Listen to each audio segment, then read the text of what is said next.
بسم اللہ الرحمن الرحیم۔ حضرت امام حسین رضی اللہ تعالی عنہ کی شہادت 10 محرم الحرام کو صبح فجر کی نماز کے بعد ابن سعد اپنی فوج لے کر نکلا۔ حضرت سیدنا امام حسین رضی اللہ تعالی عنہ نے بھی صفیں درست کی۔ آپ رضی اللہ تعالی عنہ کے ساتھ 32 سوار اور 40 پیادے تھے۔ جب دونوں لشکر آمنے سامنے کھڑے ہو گئے، اس وقت آپ رضی اللہ تعالی عنہ نے تقریر فرمائی: لوگو جلدی نہ کرو، پہلے میری بات سن لو۔ مجھ پر تمہیں سمجھانے کا جو حق ہے وہ ادا کر لینے دو، اور میرے یہاں آنے کی وجہ بھی سن لو۔ اگر تم میرا عذر قبول کر لو گے اور مجھ سے انصاف کرو گے تو انتہائی خوش نصیب انسان ہوگے، لیکن تم اس کے لیے تیار نہ ہوئے تو تمہاری مرضی، سب مل کر میرے خلاف زور لگا لو اور مجھ سے جو برتاؤ کرنا چاہتے ہو کر ڈالو۔ اللہ بڑا کارساز ہے، وہیں اپنے نیک بندوں کو ہدایت دیتا ہے۔ تم لوگ میرے حسب نسب پر غور کرو اور دیکھو کہ میں کون ہوں، پھر اپنے گریبانوں میں منہ ڈالو اور اپنے آپ کو ملامت کرو کہ تمہیں میرا قتل اور میری توہین زیب دیتی ہے۔ کیا میں تمہارے نبی کا نواسا اور ان کے چچا زاد بھائی کا بیٹا نہیں ہوں، جنہوں نے اللہ عز و جل کے حکم پر سب سے پہلے لبیک کہا اور اس کے رسول پر ایمان لائے؟ کیا سید الشہداء حضرت سیدنا امیر حمزہ رضی اللہ تعالی عنہ میرے والد کے چچا نہیں تھے؟ کیا حضرت جعفر تیار رضی اللہ تعالی عنہ میرے چچا نہیں تھے؟ کیا تمہیں میرے اور میرے بھائی کے متعلق رسول اللہ صلی اللہ تعالی علیہ وسلم کو یہ قول یاد نہیں کہ ہم دونوں جنت کے سردار ہوں گے؟ اگر میں سچ کہہ رہا ہوں پھر مجھے بتاؤ، تمہیں ننگی تلواروں سے میرا مقابلہ کرنا چاہیے؟ اس وقت حضرت سیدنا امام حسین رضی اللہ تعالی عنہ خطاب فرما رہے تھے۔ اس وقت آپ رضی اللہ تعالی عنہ ایک اونٹنی پر سوار تھے۔ قرآن مجید آپ رضی اللہ تعالی عنہ کے ہاتھ میں تھا اور دشمن سے کسی بھی قسم کا خوف یا خطرہ لاحق نہیں تھا۔ اس دوران ابن سعد کے لشکری آپ رضی اللہ تعالی عنہ کی جانب بڑھے تو آپ رضی اللہ تعالی عنہ نے اپنے دونوں ہاتھ اٹھائے اور بارگاہ رب العزت میں یوں دعا فرمائی: یا اللہ، میں نے ہر مصیبت میں تجھ پر ہی بھروسہ کیا ہے اور ہر سختی میں تو ہی میری پشت پناہی کرنے والا ہے۔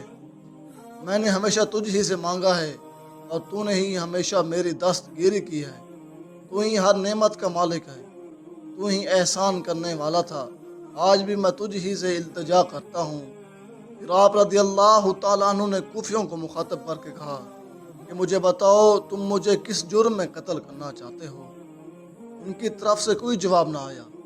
پھر آپ نے ان کے سرداروں کے نام لے لے کر فرمایا جنہوں نے آپ رضی اللہ تعالیٰ عنہ کو خط لکھے تھے کہ کیا تم نے مجھے خطوط نہیں لکھے؟ ان بے ایمانوں نے کہا، ہم نے آپ کو خطوط نہیں لکھے۔ آپ رضی اللہ تعالیٰ عنہ نے فرمایا، اگر تم مجھے پسند نہیں کرتے ہو تو میں واپس چلا جاتا ہوں، مجھے جانے دو۔ ان سرداروں نے جواب دیا، آپ خود کو ہمارے حوالے کر دیں۔ حضرت سیدنا امام حسین رضی اللہ تعالیٰ عنہ نے کہہ دیا کہ میں جیتے جی ہرگز خود کو تمہارے حوالے نہیں کروں گا۔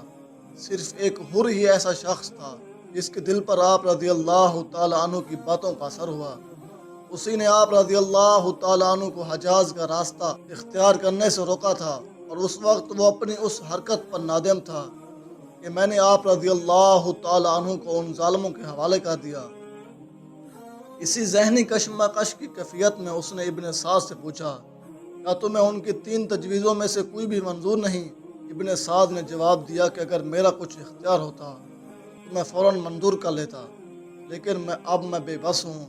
یہ جواب سن کر حر یزیدی فوج سے علیحدہ ہو گیا اور حضرت سیدنا امام حسین رضی اللہ تعالی عنہ کے لشکر سے جا ملا، اور حضرت سیدنا امام حسین رضی اللہ تعالی عنہ سے اپنے گزشتہ فعل کی معافی مانگی اور عرض کیا کہ مجھے معلوم نہ تھا کہ یہ آپ رضی اللہ تعالی عنہ کے ساتھ یہ سلوک کرنے والے ہیں۔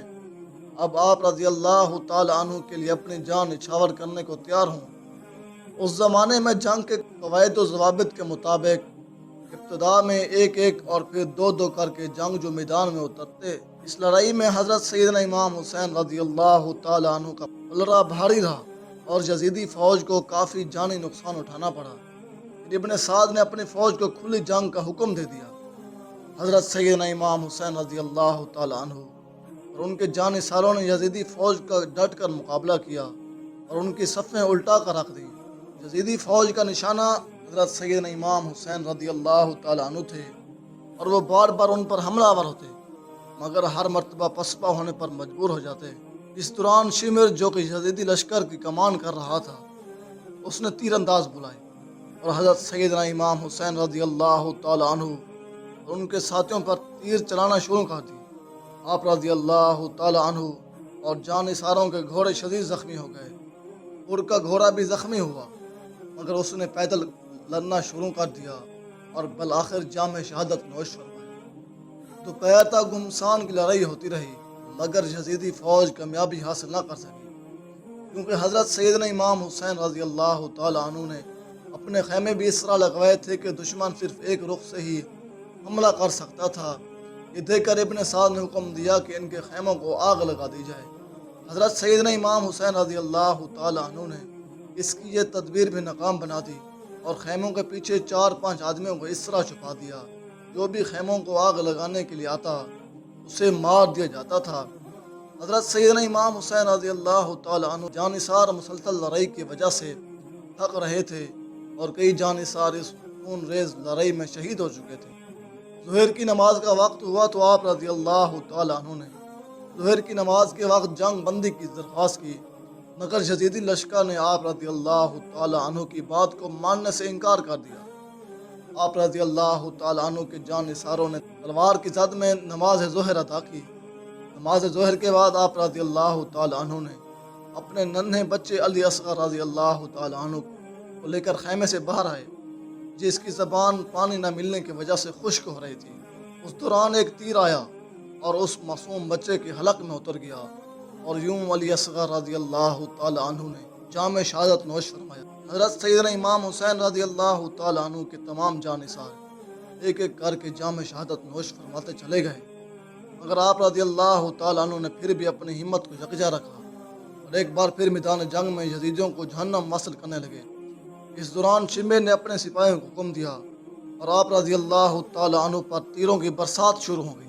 آپ رضی اللہ تعالی عنہ کا گھوڑا زخمی ہو کر گر پڑا۔ آپ نے تلوار سنبھالی اور پیادہ ہی ان کا مقابلہ کرنے لگے۔ آپ رضی اللہ تعالی عنہ کا جسم مبارک زخموں سے چور چور تھا۔ اس دوران آپ کے بائیں بازو پر تلوار کا کاری ضرب لگی اور آپ کا بازو کٹ کر جسم مبارک سے علیحدہ ہو گیا۔ اس دوران مستان بن انس نے نیزے کا وار کیا اور آپ رضی اللہ تعالی عنہ زمین پر گر پڑے۔